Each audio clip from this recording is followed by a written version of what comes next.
All right, here for another episode. Today is a Wednesday here at 1 Million Cups Cowo campus. I'm here with Bob Gimmerin. with Off the Wall Energy. And so Off the Wall Energy, it's an energy company, which is great. Everybody likes energy, right? You know, that can change someone's life. Just energy. There's different forms of energy: physical energy, mental energy, electricity type of energy.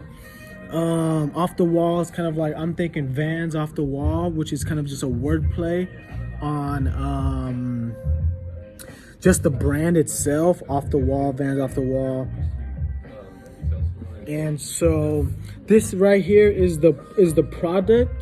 Just my personal assessment is all these outlets around here, different outlets that you can plug into. I think there's numerous different outlets for dang near everything, just about. This is the circuit board. That's, as you can see, it's half of the is it octagon? Octagon. Half of the octagon. Just like that, it's just like that, and then this other half is for the batteries and stuff right there. And it's there's battery life on here, so someone can just plug in and charge their phone, right? Correct. And so is it wireless? What you're seeing is a prototype model in delivery. The production model, which we hope to have out by the end of Q2, will have wireless on top. You can set your wireless device on top of the unit. So what we really support is 95% of your consumer devices run on DC, and we support those devices in native DC mode. We call it off the wall because you plug it into your wall outlet. It stores energy for you in this battery pack. When the grid goes down, it keeps all the devices that are plugged into it up without a heartbeat from there. At the same time, say you're a renter and you want to move to a new place, or you're going to go camping or to an event, you can just unplug it from the wall, and now you have that portable energy with you to go camping. Some folks called it a digital fire campsite area, because my digital fireplace, I get all the information I need to deliver. So we're moving towards bringing the product, and it's scalable in the sense that we can have different sizes for a good price point for the number of batteries. You want to keep your refrigerator running for 12 to 24 hours. Great. You want to run your washer or your dryer, your devices during a really expensive time of use during the day. Great. We'll automatically use the stored battery from the 1/3 cost of electrons you loaded up at night during the day when it's peak power and they cost you more. So we're really giving you control of your personal energy management from the devices in a way that is more efficient in the delivery of power. So you're not paying for 100 watts of energy and only getting to use 60 of those watts. All right, so it's efficient. It saves people money on energy in their house. I think you mentioned 5 to 10% saving money if it's installed in someone's house. Yeah. So what we're looking to do, we're not looking to back up all the lights and everything in your house when the power goes out. We're trying to keep your most critical devices, your router. If you keep your router up, then all your smart speakers, your medical devices, your security cameras will stay up. Your refrigerator, to put a unit by there. So you selectively take one of these micro energy storage systems and you put it next to your end devices, and you plug your devices into it, and then you forget about it. They run all the time. When there's a power outage, we keep it up automatically. We let you know when there's an outage and how much battery life you have left. In regards to what's most important. Right. So, if there's a power outage, it's not gonna light your whole house. Wi-Fi, the router, he said. If grandma has like a oxygen tank that needs electricity, it might save her life, right? So what, in regards to what's most important to you, is what this is going to power in a power outage situation, which is great. I see, all these are female input or outputs, female inputs and outputs. Yeah. So that's the difference between having what are those multi outlets where you plug something into the wall and there's multiple outlets. So you have a right? power strip. Some are just straight power strips Power that strip, that right. have You reset it when there's a problem. And the other ones are called smart switches. And what they try to do is minimize the amount of AC to DC conversion to the end device, although they still do it. So what we do is we act as if we're a power strip and a smart power strip, but much better. And the fact that every time you go from AC to DC, you're losing 6% of your energy efficiency to that device. And you may have a device plugged into the wall with these bricks that come with it and the little cable to your PC or the other device. And even when you're not using that device, it's not powered up. That, because it's plugged into the wall and has that inverter, that brick, it's continually converting AC to DC, and you're losing anywhere from 2 to 10%, what's called phantom loads or phantom voltages there.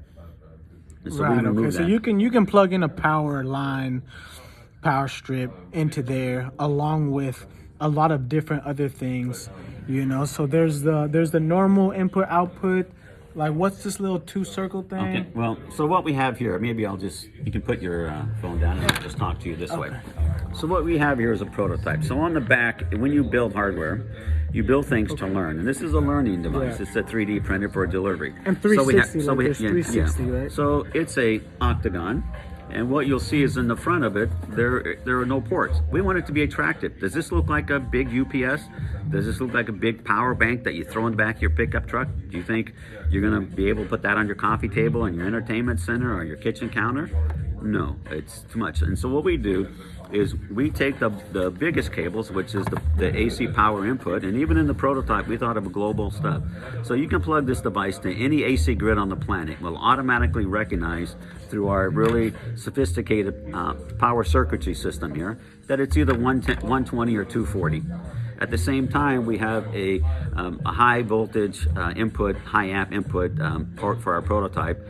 These things will change on the production, but you can take a solar panel, plug it directly into here, a wind turbine or any other DC generator or any other DC energy source. We have an embedded solar controller, so we'll manage that panel for you. And as long as you're getting 12.3 volts from any of these renewable sources, we won't pull any electrons off the wall. So you'll get this stuff for free. Then we have a series of 4 DC ports set up here, and what this allows you, this is where 95% of your devices run off of DC. These ports are customizable from 0 to 24 volts based on an app we have to select, name, and give the voltage on the port. Then we have, on this side here, we have 2 USB ports, so you can plug in USB devices. In the production model, we're going to have 2 AC ports here, so you can plug in an AC device directly like a refrigerator or a big screen TV. Our concept is one power cord to the wall, and everything else runs off this. So no more do you have these power strips and cords all over being strung around your TV and your entertainment center and your smart speakers and all that. They come directly off of this. And so you get rid of all that cord clutter. You remove a lot of the inefficiencies of the AC to DC inversion, which is occurring in the device. And we do this, we make it as easy as possible. So both in our mobile app and our anticipated cloud app, you'll be able to show us your utility bill that says you're on this time of use and you pay so much at night. You pay 11 cents at night for energy, but during the daytime between 5 to 8, you pay 28 cents.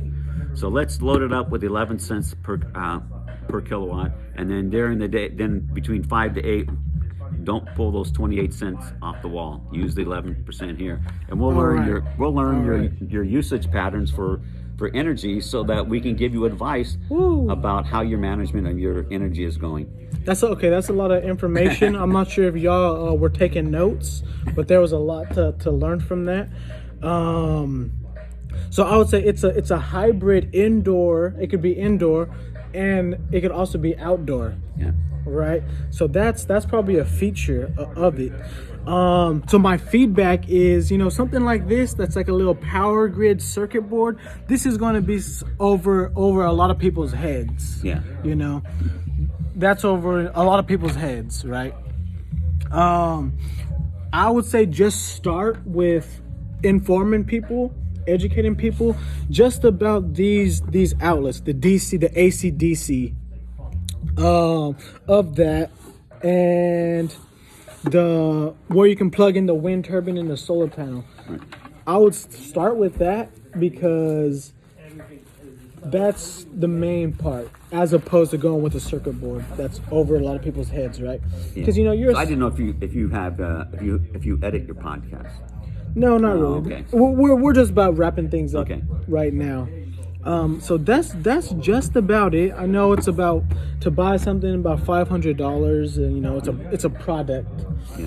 Of the service side, he was saying bring the SMUD PG&E bill, electricity bill, and see what your current Usage rates are. usage rates, right? And hopefully you're able to notice a difference of the so the app is what's crucial right now to me. And so, did you code the app, outsource the app? How do you kind of We internally coded it with. We and- worked with programmers, grad students at the Illinois Institute of Technology, along with our own engineers out of Toronto to develop the app and its delivery. It was a demonstrational app. It's very intuitive with slider bars and delivery. So when you take this outdoors, as Victor's saying, and you have a device that you want to power, music system, you want to power up, that takes 6 D-cell batteries, and you don't want to have to configure, well, what's the voltage? All you do is on the app, select the type of battery size you're putting in there and how many, and we automatically configure the voltage and configure the port, and you plug it in. And the app, he said, I think it was currently up on the Android and working on putting it into the iOS, right? Correct. Okay, great. So, I mean, is there a website? So on your business card, there's a website. If somebody were to go to the website, they get a bunch of information. They can learn about the app. Yeah. Right. Is there anything else that you want to promote? And wrapping up things here. Yeah, so we're in a kind of a pre-production development mode. We have a crowdfunding campaign we'll be kicking off in about 6 to 8 weeks. So you can go to offthewallenergy.com. The short version is otwenergy.com, and subscribe there. Let us know if you might be interested, and we'll let you know what our progress is going. And we're looking to offer a fair discount to people who participate in the program. Awesome. Well, there's probably that's something that to look forward to and kind of see what's happening. So thank you for taking the time with me today to do this podcast, and that's about it, right? Yeah. Well, all right. Entrepreneurs could talk about their products forever. So okay, stay tuned for next week. Like, subscribe. Thank you.